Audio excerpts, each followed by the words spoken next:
African-American settlement. Just to kind of wind down and talking about the rezoning before we talk about LeeHarvard north of Miles. So again, there are these constant battles over rezoning. I love this picture. I was thinking it might be the cover for my book, although I'm still kind of looking for an image that might work for that. But this, again, was when yet another industrial plant was proposed for the vicinity. And by this point in 1961, upperly mobile African Americans were starting to have more options. You started to see the first trickle into the Ludlow area in Shaker Heights, in East Cleveland, in Glenville, beyond Eddy Road, and certainly LeeHarvard. So at this point, people were more concerned about maintaining the livability. The councilman, Clarence Thompson at the time, said, "We're trying to build up a nice neighborhood, but instead we're being surrounded by factories." And Arthur Bass, who was also in the Leesville Citizens Council, said, "This rezoning will let in other undesirable uses. In 20 years, this area may look like another Woodland Avenue." So there was kind of an implicit comparison with Cedar Central and this kind of fear that, that this could set off the spiral of overcrowding and deterioration. So they were using a more kind of assertive form of protest. This was actually the same month that the Freedom Riders gave their protest, and the councilman at the time, Leo Dombrowski, still a Polish councilman as late as 1961, said, "This is an Alabama, they're trying to start an Alabama incident." So he was not too happy that they were picketing him and telling him rezoning brings slums. And then finally, you know about the 1968 controversy under Mayor Stokes' administration to build scatter site housing, which was successfully opposed by African-American residents in this area. But in LeeHarvard, north of Miles, the first case of an African-American home purchase in this area was in 1953, and that was on Telford Avenue when Wendell and Genevieve Stewart purchased this two-story colonial. And this brought white residents out in nightly mass meetings. They actually resolved this by having this, Mr. Stewart and his lawyers and his pastor, Reverend Wade Hampton McKinney, sit down at City Hall with 4 lawyers from the neighborhood who were trying to convince him to leave. And the mayor at the time, Thomas Burke, to his credit, said, "Mr. Stewart has every right to occupy this home, and I'm going to provide police protection."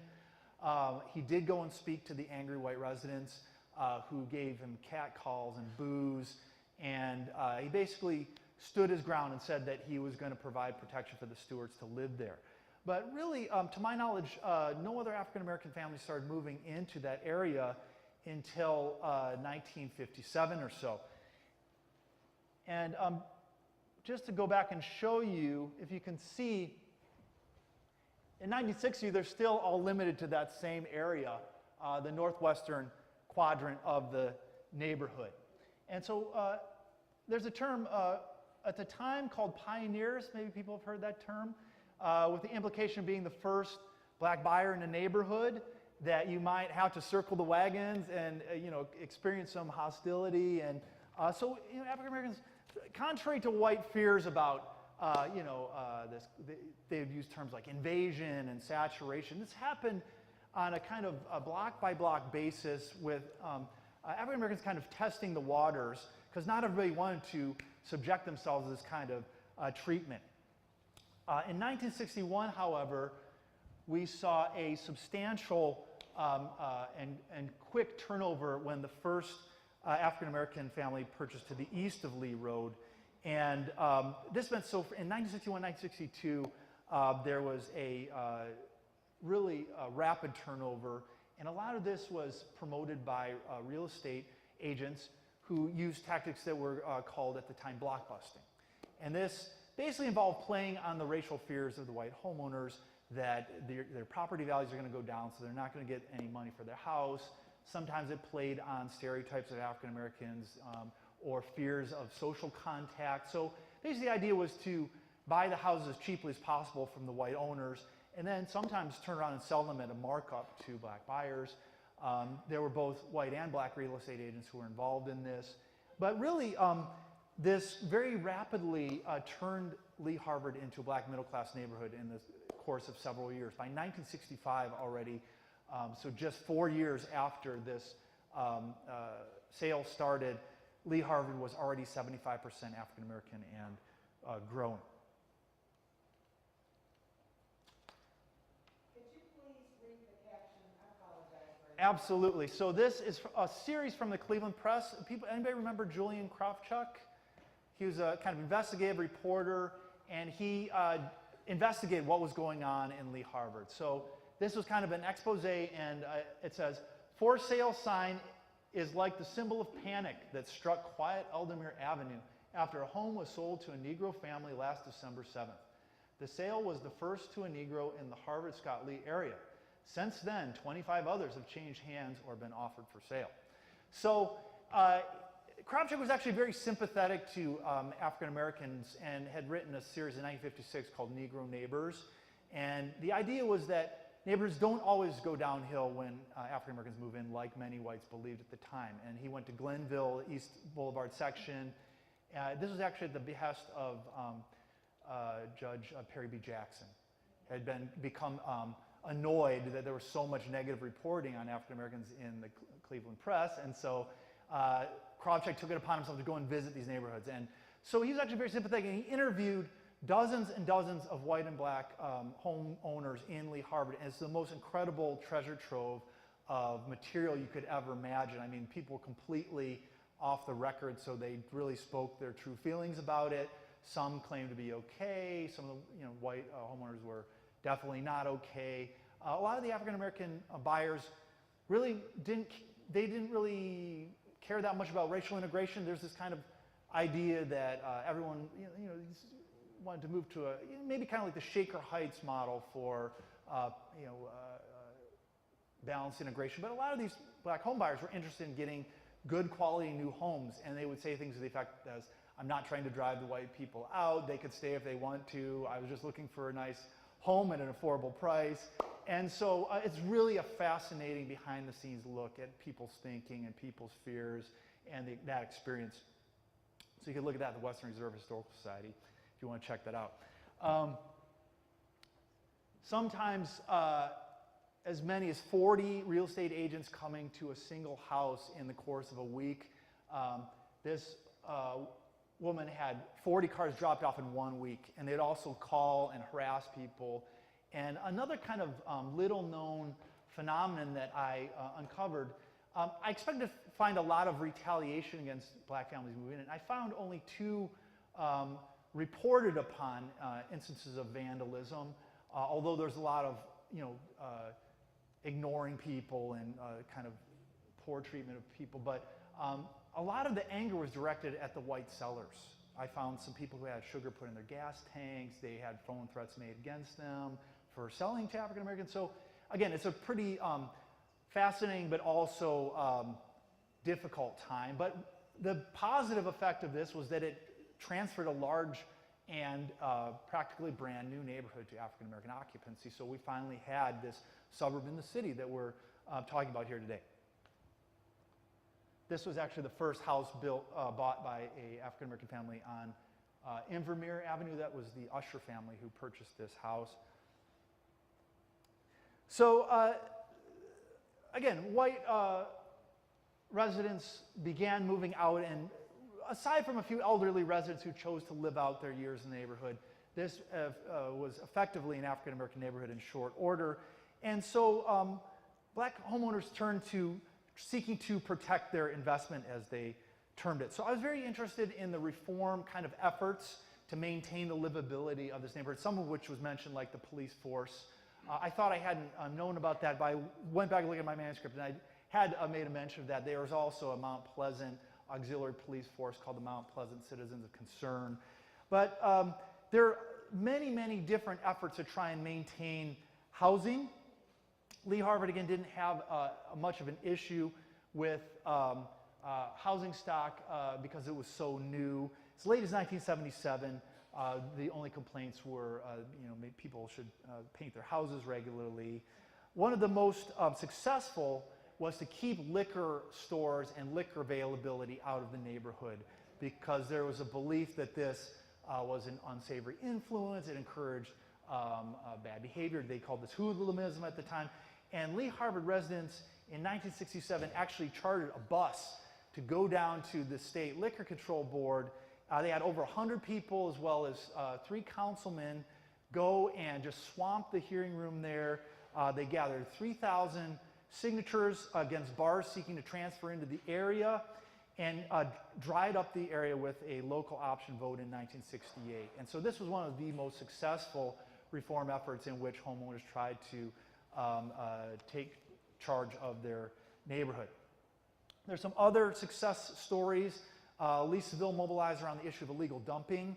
Because of all that vacant land, you would have trash contractors hauling garbage in there and just throwing it on this vacant lot. So they actively protested the city to get this cleaned up. And traffic safety. There was a child, a student at Beehive Elementary School was struck and killed in 1961 because there were no sidewalks in the neighborhood. And so mothers actually set up crossing guards, and they demonstrated, let our kids live. One woman almost even got arrested for standing up to a policeman who tried to clear them away, and they got a school crossing installed. And so that was another kind of effort. I'm showing you this slide because I would like to mention the LeeHarvard Community Association. It was founded in about 1957. Similar to the Glenville Area Community Council, Mount Pleasant Community Council. It was integrated initially. You can see not that many people in attendance, because this is right as this is starting to become an African American neighborhood. These actually became more powerful and more participatory as this became a black middle class neighborhood. So in 1979, you can see almost a full room, and that was very true of Glenville and Mount Pleasant as well. Some of the other reform efforts were more challenging to solve on a neighborhood level. So maintaining vibrant business strips was one that was much more tied to structural factors. Something like Randall Park Mall being built down the street in Warrensville Heights negatively impacted the businesses already on Lee Road. And so there was this effort to try and maintain small businesses.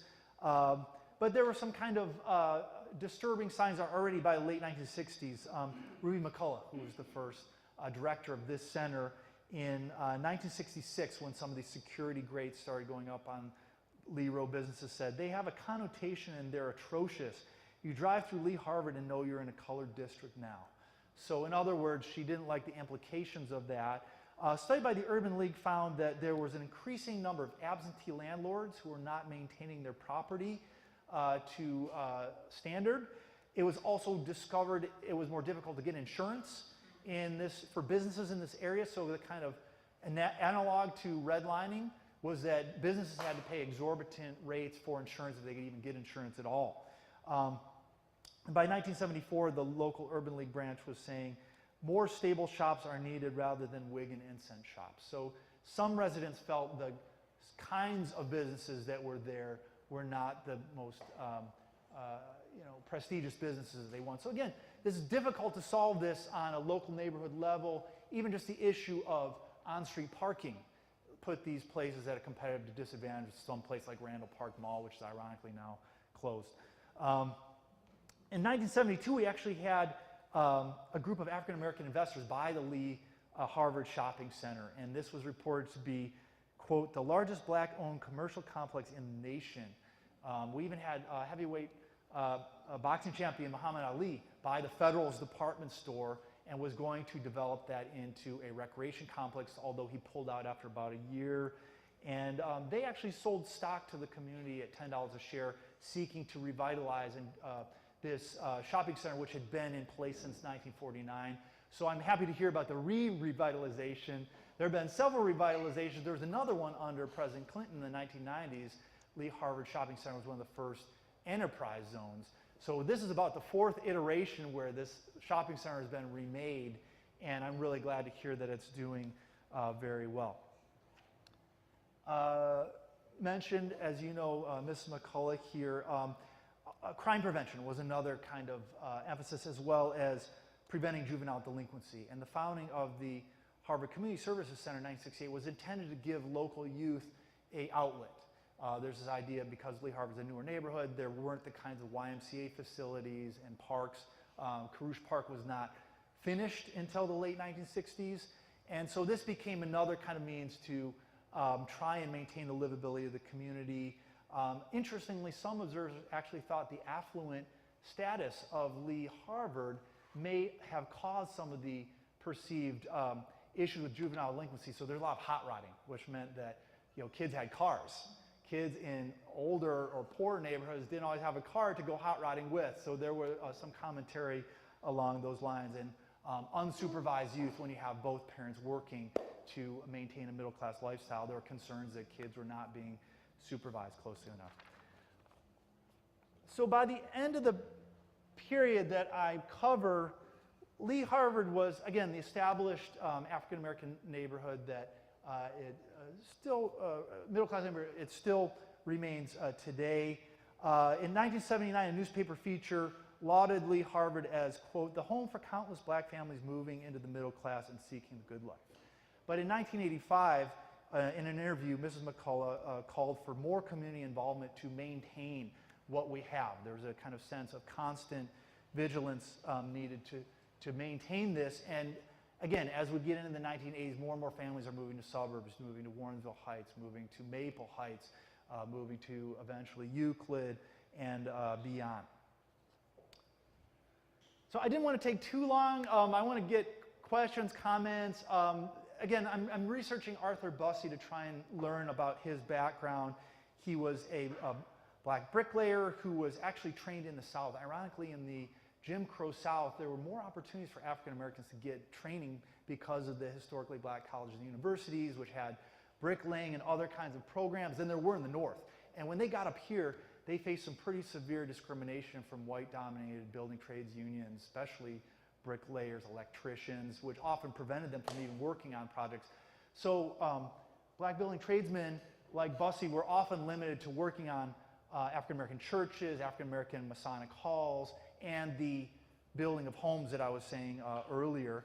And we started to uncover the way that he promoted his houses in the Call and Post. The Cleveland Restoration Society has passed these along to me. You're familiar with the houses on Myrtle Avenue, which look very much the same today as they did when they were built in 1959, although the trees have grown substantially since then. You can see Mrs. Bussey entertaining in her backyard here, and they're consoling their deacon in this picture from the Call and Post, who had discovered his wife apparently had killed herself. But I want to go and see all that I can learn about Mr. Bussey. I've already traced back to 1880. His father was a field hand in Edgefield County, South Carolina. And by 1900, we have Arthur Bussey in the census returns. He was already in school. And so you can already see, even just coming up, presumably out of slavery and into the fields of the post-Civil War South, you've got this family putting their kids in school and laying this basis for upward mobility. He makes it to Cleveland, as far as I could tell, stops in Springfield, Ohio around World War I. He was drafted, and he's showing up at the International Harvester Company, working there. Got his marriage certificate. So I'm trying to piece together the paper trail and learn more about this man so that we can know a fuller history of the houses in for this project. So sorry if this was a little disjoint. I really want to get to the question and answer comment session. I really want to learn from you as much as I can. So I'll end it there. Thank you for listening.